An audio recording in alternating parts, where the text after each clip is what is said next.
The thing that kind of brought me to write this story was very like, I don't know, it's kind of superficial at first because I started writing this play when I was a student in grad school at SF State, and it just started as like a homework assignment that I don't even remember the prompt anymore, but it was like, yeah, I just had to write a scene, and for some reason what spoke to me was like writing about these sisters who are trying to bake in the kitchen, and then an aswang comes out of the cupboard and like we don't know why. And that is like the piece of what started it, and I put that away for like a year until that same professor came up to me and was like, why don't you write more of that? And then I kind of was like,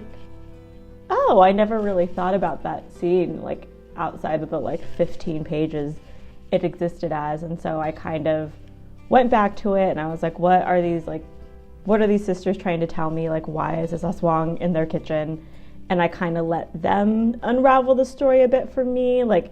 I studied classics in undergrad, so I've always been interested in folklore and mythology. So that's kind of what gravitated me originally to like the aswang myth and I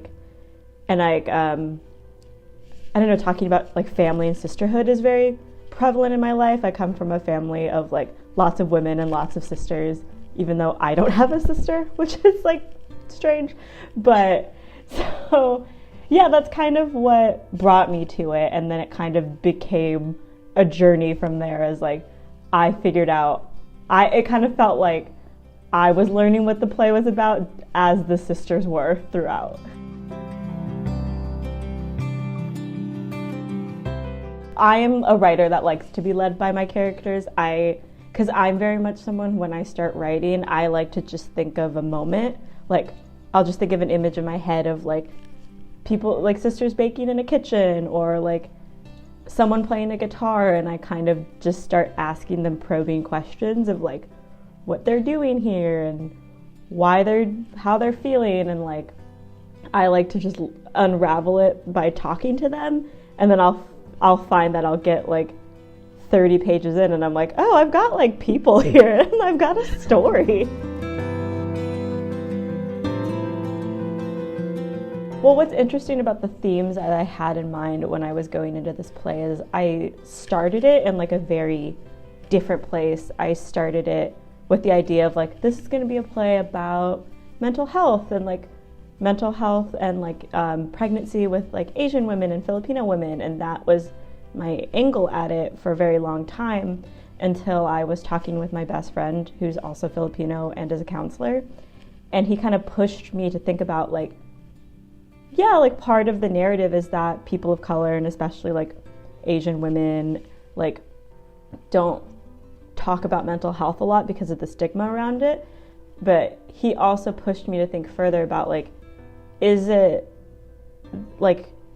that we don't talk about mental health, or is like to look at it a step further, are we not being given the tools that we need as people of color to talk about mental health? And like he was the one who pushed me towards a lot of the research about babaylans and like pushed me to really like think about a bigger picture about it, and like really made me realize I was kind of having a very Americanized Western approach to how I was writing the play, and that just opened it up to me. And that's where I feel like the themes of like decolonization started to come in, and like the themes of like a complex identity, especially like a complex Filipino American identity, started to come in, and like that started to interplay with like mental health and motherhood and sisterhood, and like all those themes kind of started to weave together. And so it's been like, I feel like I went on the same journey that the sisters went on of like thinking this was like about one thing, and then like as we go through this like journey you realize like, oh, it's so much deeper and like so much bigger than me. I think what I hope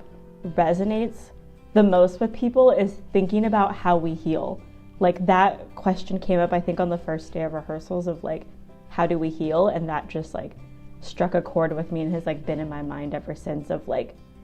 questioning what we need as individuals to heal, and the idea that like if you're not healing, maybe it's not your fault, like, and the idea of like looking at what support do you need, like what aren't you getting, and like if you don't feel like you're healing, like why is that?